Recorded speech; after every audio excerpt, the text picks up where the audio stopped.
Well, hello, everybody.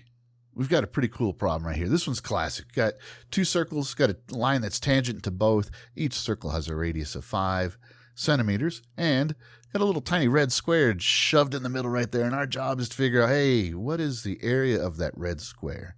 So let's dive into it, shall we? Now, what we're going to do is we have to figure out an expression that relates the side of the square, which we're going to call x, which makes its area x squared. We have to relate that x to the radius of 5, set up an equation, and then be able to solve it. That's going to be how we do this, right?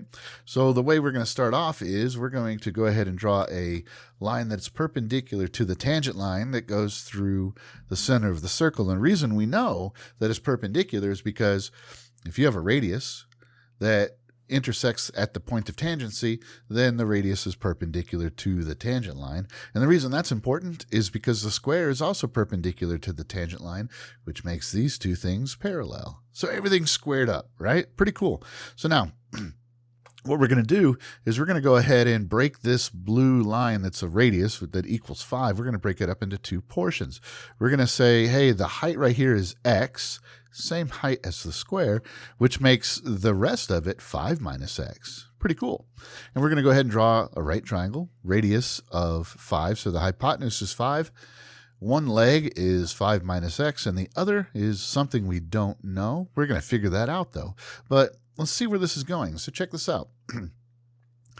If I made the same exact diagram in the other circle, I would have this unknown side plus x plus another copy of that unknown side being equal to 10. That's pretty cool. So let's dive into it. Let's see how this works, right? So it turns out that that side is the square root of 10x minus x squared.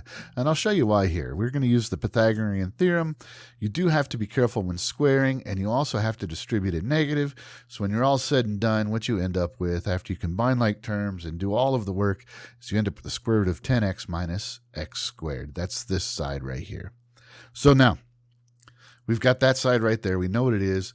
If we make a copy of it, move it to the other side, if we have two of those plus x, that's going to equal 10.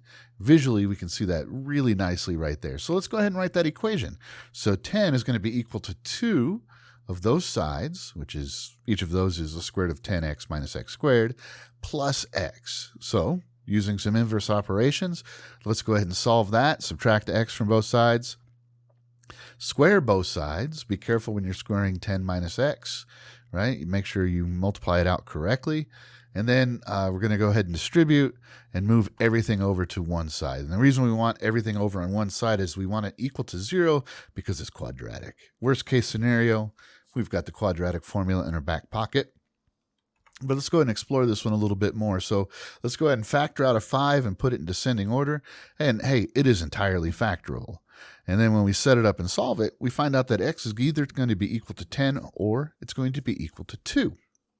Well, since 10 can't be this distance here because 5 is the radius, and this is obviously smaller, well, that means that x is going to have to be equal to 2. And if x is equal to 2, then the area of the square is 4. Hey, that's pretty cool right there. Hey, if you're a teacher and you'd like to use this question in your classroom, maybe as a challenge question or a way to introduce some properties of circles or just introduce some problem-solving techniques, check the description below. I'll put some links in there, give you some downloads that you can grab, use them in your classroom. It's just a way for me to help everybody out. I think it's a pretty cool thing to do in a classroom. Anyway, I hope you enjoyed this. I enjoyed solving this question, putting it together. And until next time, I hope you have a great day.